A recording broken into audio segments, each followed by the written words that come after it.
ये जो एक बयानिया बनाया जाता है कि फौज के खिलाफ वी लॉ करो तो बहुत पैसे मिलते हैं, तो फौज के खिलाफ वी लॉ करो तो पैसे मिलते हैं, मेरी समझ में नहीं आता है। पाकिस्तान में अभी अल्हम्दुलिल्लाह मेरे वी लॉ को जो लोग ज्यादा देखने वाले लोग हैं, जिनको ज्यादा सुना जाता है, और एक हमारा वी लॉ भी सुना जाता है, अल्लाह रब्बुल इज्जत की मेहरबानी है, लोग सुनते हैं। तो वो 5 करोड़ रुपया कहाँ आता है और कहाँ आता है? पहला तो सवाल ये है। दूसरा ये है कि फौज को कौन गाली देता है या फौज को कौन बुरा भला कहता है? फौज को तो कोई बुरा भला नहीं कहता। यानी एक तो 5 करोड़ कमाने वाला ब्लॉगर लाके दिखाएं कौन कमा रहा है, लाकर दिखाए ना। हाँ, इतना पैसा गवर्नमेंट दे सकती है क्योंकि 2-2 अरब की इनको ग्रांट मिलती है, हर थोड़ी अरसे बाद और पैसे मिल जाते हैं, ये तो दे सकते हैं, गवर्नमेंट दे सकती है इतना पैसा। गवर्नमेंट तो इससे 10 गुना पैसा ज्यादा भी ऑफर करती है।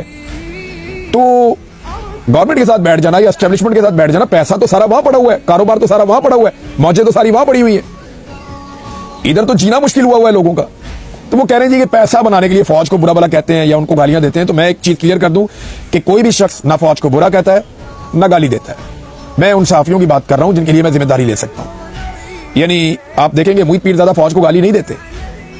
मैं आपको बता देता हूं कि साबिर शाकिर ने कभी फौज को गाली नहीं दी, अरशद शरीफ शहीद ने कभी फौज को गाली नहीं दी, मैं कभी फौज को गाली नहीं देता, सिद्दीक जान कभी फौज को गाली नहीं देते, कभी भी समी इब्राहिम साहब फौज को गाली तो नहीं देते। हालांकि हमारे ऊपर हर तरह का जुल्म हुआ है, वजाद सईद खान फौज को गाली तो नहीं देते। हाँ, कुछ और लोग अगर ऐसा करते हैं तो फौज जाने और वो जाने। मैं सहाफियों की बात कर रहा हूं, कोई भी गाली नहीं देता। लोग फौज पे तनकीद नहीं करते, फौजी तो बेचारा अपनी जान दे रहा है, थोड़ी सी तनख्वाह उसको मिलती है, वो आज भी साइकिल पे मोटरसाइकिल के ऊपर है, वो बेचारा अपनी जिंदगी का पहिया बड़ी मुश्किल से खींच रहा है। तो फौजी की तो जिंदगी बहुत मुश्किल है ना, फौज के खिलाफ कोई बोल रहा है। ये तो बात हो रही है मिलिट्री एस्टेब्लिशमेंट की गलत पॉलिसीज की। मिलिट्री एस्टेब्लिशमेंट की गलत पॉलिसी के ऊपर तनकीद करना कोई फौज के ऊपर तनकीद नहीं होती।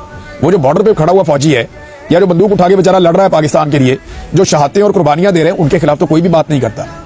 बात की जाती है ये चंद लोगों की जो बड़े ओहदों पे जाकर बैठ जाते हैं और वो मुल्क की पॉलिसियां चलाना शुरू कर देते हैं कि किसका कारोबार चलेगा, किसका नहीं चलेगा, कौन हुकूमत में होगा, कौन नहीं होगा, किसका प्रोग्राम चलेगा, किसका नहीं चलेगा, कौन सहाफी बनेगा, किसको हटा दिया जाएगा, किसकी नौकरी फारिग करवानी है, किसको नौकरी पे रखना है।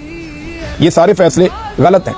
हम इसके ऊपर नुक्ताचीनी नहीं करते हैं और तनकीद करते हैं, और बिल्कुल जायज तनकीद है। अगर हम भी तनकीद ना करें ना तो ये कहां से कहां पहुंच जाए। तो मामला यह है कि फौज के ऊपर तनकीद कोई नहीं करता। जो भी तनकीद होती है वो मिलिट्री एस्टेब्लिशमेंट की गलत पॉलिसीज के ऊपर होती है, और उसको जानबूझकर ये फौज के खाते में डालते हैं, जिसका नुकसान फौज को होता है।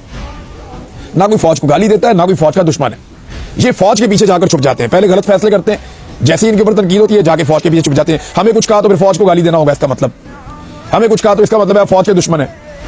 यार फौज तो हमने अपने टैक्स से रखी हुई है, हथियार हमने लेकर दिए हैं, फौज को तनख्वाह पाकिस्तानियों के टैक्स से मिलती है। पाकिस्तानी फौज के दुश्मन नहीं है। पाकिस्तानी बात करते हैं सिर्फ ये कि जो मिलिट्री एस्टेब्लिशमेंट की पॉलिसीज हैं या सियासत में जो इनकी मुदाखलत है, ये नहीं होनी चाहिए। आप जाएं जाकर इंडिया से कश्मीर आजाद कराएं, सारी कौम आपके साथ खड़ी हो जाएगी। आप जाएं जाके फलस्तीन में जाके फलस्तीनियों के लिए खड़े हो जाएं, इसराइल के साथ अगर आपने लड़ना लड़े, सारी कौम आपके साथ खड़ी हो जाएगी। जब आप दहशतगर्दों के खिलाफ लड़ते हैं, कौम आपके साथ खड़ी होती है। हाँ, जहां आपकी कमी और कोताही होती है वहां निशानदेही होनी चाहिए। जैसा कि जाफर एक्सप्रेस पूरा का पूरा ट्रेन ही अगवा हो गया और उसके ऊपर जो है वो किसी को कानो कान खबर नहीं हुई, तो ये इंटेलिजेंस का एक फेलियर था जिसके ऊपर बात होनी चाहिए। तो ये इसको इस तरीके से जो पोर्ट्रे किया जाता है ना, ये वंस फॉर ऑल मैंने आपको बता दिया कि एक्चुअली फौज से दुश्मनी नहीं है।